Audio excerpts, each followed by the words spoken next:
inside and remove the two fuser brackets from the holders. Unlock both locking levers, then slide the fuser out of the printer.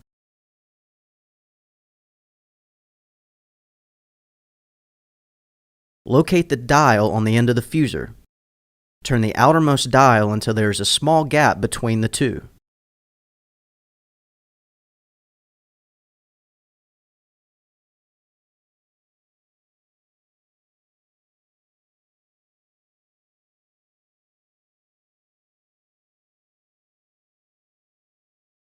After adjusting the fuser dials, reinsert the fuser into the printer.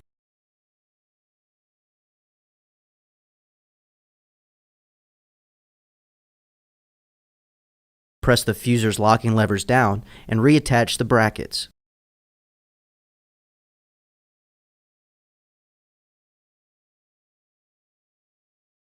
Close the printer door and push